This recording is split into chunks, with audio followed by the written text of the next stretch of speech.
Hello hi नमस्कार। आपका मेरी चैनल पर स्वागत है। हम सुन रहे हैं नेहा की कहानी। तो चलिए अगला भाग सुनते हैं। 48। महाबलेश्वर की ठंडी शाम। पूरा इलाका धुंध की चादर में लिपटा हुआ था। सूरज अस्त होते होते आसमान सुनहरी गुलाबी रंग में नहाया हुआ था। ठंडी हवा का झोंका नेहा के चेहरे को छू कर गुजरा। उसके बाल गालों पर आ गिरे तो उसने धीरे से उन्हें पीछे किया। वह माँ बाबा के साथ महाबलेश्वर घूमने आई थी, मगर उसका मन कहीं और भटक रहा था। स्वप्निल की यादों में। स्वप्निल उसका पहला प्यार। कई दिनों से उसने उसे याद न करने की कोशिश की थी, लेकिन जितना दूर भागना चाहती थी उतना ही वह उसकी सोचों में आकर बैठ जाता था। शायद कुछ लोग हमेशा दिल में घर बना लेते हैं, है ना? नेहा, क्या हुआ? कहाँ खोई है तू? माँ ने पूछा। कुछ नहीं माँ, बस मौसम कितना अच्छा है ना यहाँ, उसने जबरदस्ती मुस्कुराते हुए कहा। इतने में मोबाइल की स्क्रीन चमकी। नेहा ने देखा और उसका दिल एक पल के लिए थम गया। स्वप्निल का मैसेज था। नेहा, मैं भी महाबलेश्वर में हूँ। क्या? उसने मैसेज दोबारा पढ़ा। यकीन ही नहीं हो रहा था। इतने सालों बाद इसी जगह इसी वक्त वह इतना करीब था। उसके दिल की धड़कनें तेज हो गई। उसने कांपते हाथों से जवाब दिया। तुम कहाँ हो? स्वप्निल बोला। वेना लेक पर हूँ, तुम्हारा इंतजार कर रहा हूँ। नेहा का दिल धड़क उठा। पुरानी यादें जैसे अचानक सामने आ खड़ी हुई। आखिरी बार जब वे महाबलेश्वर आए थे तब उसने कभी सोचा ही नहीं था कि यह प्यार अधूरा रह जाएगा, और अब यह तन्हाई। उसने माँ बाबा से कहा, मैं थोड़ी देर टहल कर आती हूँ, और वह वेना लेक की ओर बढ़ गई। लेक के किनारे ठंडी हवा धीरे से उसके गालों को छू रही थी। उसने चारों ओर नजर दौड़ाई और देखा स्वप्निल। वह एक बेंच पर बैठा था, बस उसी को देख रहा था। उसकी आंखों में अनगिनत भाव थे। दोनों की नजरें मिली। एक पल को लगा जैसे दुनिया ठहर गई हो।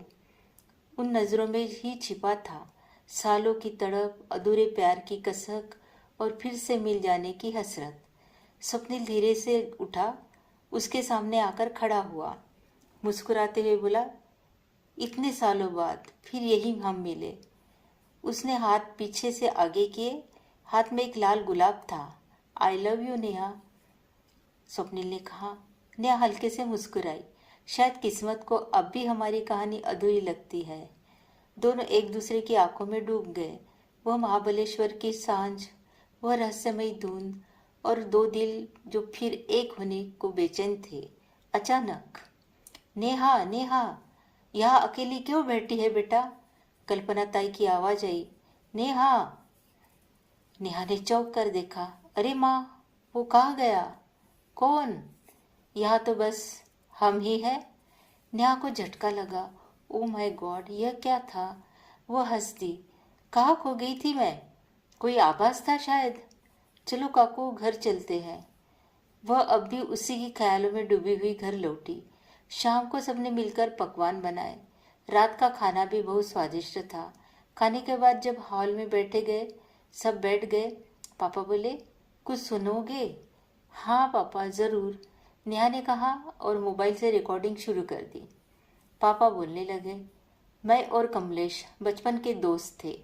स्कूल से बंक मारकर ऐसे ही भटकते रहते थे।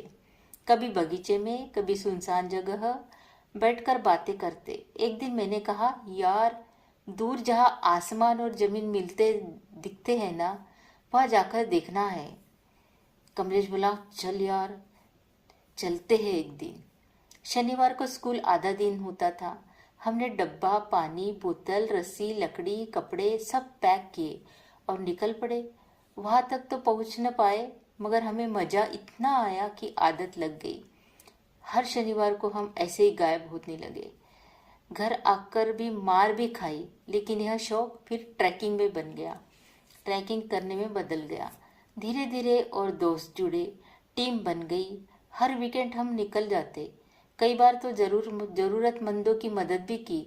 घर वाले को चिंता रहती थी, पर बाद में वे भी खुश हुए। एक बार हमने कमलेश और मेरे पापा को भी पहाड़ पर चढ़ाया। शुरू में वो डर गए मगर बाद में बहुत खुश हुए। हमें सबसे ज़्यादा खुशी तब हुई जब जब सबने पापा और कमलेश के पापा और मेरे पापा को ऊपर पहाड़ी पर चढ़ाया और वो नीचे जब आए तब सबने तालियां बजाई थी, सब दोस्तों ने। तब हमें बहुत खुशी हुई थी। आत्या बोली, दादा और सुनाओ ना कोई ऐसी याद जिसमें मैं भी हूँ। पापा मुस्कुराए। ठीक है, सुनो। एक बार मैं मुंबई गया था। नेहरू सेंटर लाइब्रेरी में एक पुराना ग्रंथ पढ़ रहा था। उसमें एक तहत किया हुआ बड़ा कागज मिला। उस पर लिखा था, कृपया इसे जरूर पढ़ें। उसमें रहस्यमय गुफाओं का नक्शा था। मैंने वह कागज कमलेश को दिखाया। हम दोनों उस पते पर कोल्हापुर पहुंचे। वहाँ एक बूढ़े व्यक्ति से मुलाकात हुई। वे व्हीलचेयर पर थे। उन्होंने ही बताया, यह नक्शा मैंने बनाया था। गुफाओं की खोज अधूरी रही क्योंकि मुझे लकवा मार गया। मैंने उम्मीद से यह कागज ग्रंथ में रख दिया ताकि कोई इस काम को आगे बढ़ाएगा। उन्होंने चेतावनी दी, यह काम आसान नहीं है। इसमें सरकार और कई विभागों की दखल होगी। अगर करना चाहो तो करो, वरना कागज वापस रख दो। और हम वहां से लौट आए। क्रमशः उस नक्शे में छिपे गुप्त मार्ग और रहस्यमय गुफाओं के आखिर क्या राज होगा? क्या नेहा और उसका परिवार उस नक्शे की खोज में कदम बढ़ाएंगे? स्वप्निल की परछाई जैसी अनुभूति नेहा को महाबलेश्वर में क्यों हुई? क्या यह कोई संकेत है? बाबा और कमलेश की इस नई खोज का नेहा की जिंदगी पर क्या संबंध निकलेगा? यही सब सवाल मन में आते हैं। और इसे जानने के लिए आप देखिए अगला भाग। हमारे साथ जुड़े रहने के लिए हमको हमारी स्टोरी को लाइक करें, कमेंट करें, सब्सक्राइब करें, हमें सपोर्ट करें। धन्यवाद। हेलो, हाय, नमस्कार। आपका मेरे चैनल पर स्वागत है।